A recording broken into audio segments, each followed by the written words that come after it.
Washington governor signs bill requiring priests to break the seal of confession. In the last few months, there were rumors about this possibility in various places, but there was already so much pushback. I really didn't think this would happen, but here we are. Hey guys, I'm Father David Michael Moses. I'm a Catholic priest myself, and if you appreciate these types of videos, please make sure you subscribe so you don't miss out on future content. There's a short article with the details I want to get to in a second, but first, any kind of abuse is absolutely horrific, especially by a clergy member. That's not really what this conversation is about. This is about religious freedom. Confession, and more specifically, the seal of confession. The seal of confession is there not to protect the priest, it's there to protect the penitent, to know that their sins are held in confidence. I do want to emphasize that us priests are mandatory reporters. Legally, if we hear of some form of abuse outside the context of confession, we absolutely do report it. We call the police, we notify all of the proper authorities, we take action on that immediately to make sure that that evil stops. We receive very specific training on this, and we take it very, very seriously. So just that make that very, very clear, the church does a lot to prevent and to stop abuse. Ultimately, what this is about is the fact that the sins in confession don't belong to the priest. They belong to God. It's a conversation between the penitent and the priest in the person of Christ. It's not just David Michael who's sitting in the confessional. So let's take a look at this short article with the details. Washington Governor Bob Ferguson on Friday signed a controversial state law that requires priests to report child abuse to authorities, even if they learn of it during the sacrament of confession. The measure, introduced in the state legislature earlier this year, adds clergy to the list of mandatory abuse reporters in the state, but doesn't include an exemption for information learned in the confessional. So yes, priests are mandatory reporters and often are the ones who are learning about abuse and reporting it outside the context of confession. But often there is some kind of exemption that recognizes for religious reasons there are certain contexts, such as the confessional, that can't be violated. A 2023 version of this proposal had often an exemption for abuse allegations learned solely as a result of a confession. The latest bill does not contain such a carve-out, and in fact explicitly notes that clergy do not qualify for a privileged communication exemption. So not only does it not provide an exemption, it specifically states that priests cannot be exempt because of a religious reason. Seems like a very pointed attack on that religious freedom, maybe even intentional on the part of the lawmakers against Catholics. Because let's be real, there might be some other niche religious situations that might apply to this, but as far as I know, it's really the Catholics, most prominently in the Seal of Confession, who this would be targeting, which is wrong and unfair. But the next part here I find particularly significant.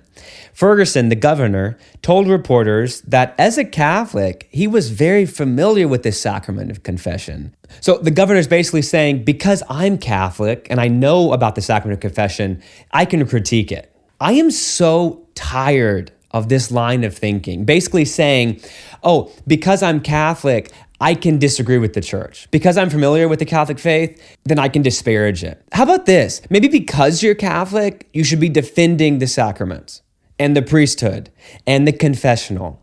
If you're actually Catholic, maybe be Catholic. Honestly, it's kind of frustrating. I mean, I hear this in a lot of different contexts. People say, oh, I went to Catholic school, so I can disagree with the Catholic Church. Oh, I go to Mass every Sunday, so I can do this. I go to confession once a month, so I can disagree with this. No, the fact that you went to Catholic school, you go to Mass every Sunday, you go to confession regularly, that means you should be defending what the Catholic Church stands for, not disparaging it. Being Catholic doesn't give you license to act in an un-Catholic manner. On the contrary, if you're Catholic, your actions and your opinions, and yeah, even your legislation should be informed by the truth of the Catholic faith. I love this next part, though, from the bishop there in Spokane. He said this: shepherds, bishops, and priests are committed to keeping the seal of confession, even to the point of going to jail. Love that and absolutely agree. I know for myself, I would absolutely go to jail before I broke the seal of confession. And all my brother priests that I know would do the same thing. The church takes the seal of confession very seriously to the point where if a priest were to break the seal, he actually gets excommunicated from the church. And I'd much rather be in jail on good terms with the Catholic Church than not in jail and excommunicated from the church. Pretty easy decision on my part. The bishop goes on to say, the sacrament of penance is sacred and will remain that way in the Diocese of Spokane. The bishop highlighted actually how there's an entire department in the chancery dedicated to protecting children and that it employs a zero tolerance policy regarding child sexual abuse. So yes, this is taken very, very seriously in this diocese and in the Catholic Church at large. This isn't really about abuse. This is about religious freedom. And this bill absolutely undermines that. This feels a lot like a targeted attack on Catholics. Again, the foundation of the confessional is that trust. I always compare it to like if a child went to their parent and their parent always responded to their mistakes by kicking them out of the house, right? Then a child would be much less likely to go to their parent when they made a mistake and say that they're sorry and that they want to do better. When you come to confession, you know I'm not going to kick you out of the church or embarrass you. You know that it's held in confidence. You know that there's a trust there in that relationship with the church and with the priest where you can reveal your deepest, darkest things knowing that you're going to find God's mercy there. Without that level of trust, the entire sacrament is totally undermined. And on a very practical level, if someone is very sinful, even with a very, very dark kind of sin, when they bring it to confession, okay, now we can do something about it. I can say as the priest, hey, clearly you're sorry about this. That's why you're coming. We need to make sure this never happens again. Like, what went wrong here? What led to this horrible sin? And how can we make sure that this never happens again? What systems need to be put in place?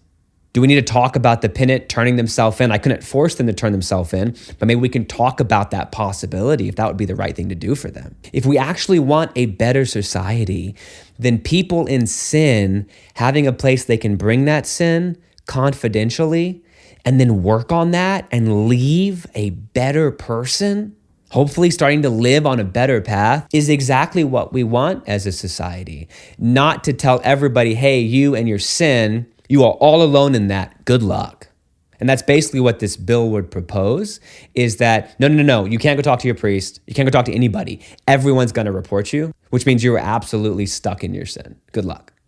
Good luck. Because I doubt it stops with this situation. What stops them from saying, oh, anytime you talk bad about the government in confession, the priest has to report it. Anytime you affirm any of the Catholic Church's teachings, if they don't align with society in the future, then the priest has to report it. I mean, I heard this is what happens in North Korea. They get everybody to report you to everybody else, which means there's no actual relationship of security. Everybody's watching out for the government, basically, to turn you in. At the end of the day, the confessional is not a trial.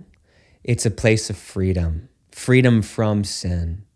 It's not a place of condemnation and judgment. The sin is horrible and ugly. That's why we're there. But we're trying to get rid of it so you can start to live a new life. So we'll see how all this kind of plays out. There's often different stages to things, but this is obviously not a positive progression here. If you're interested in other videos on confession, you can check out this one here, and we'll see you guys in the next video. Thanks so much. God bless.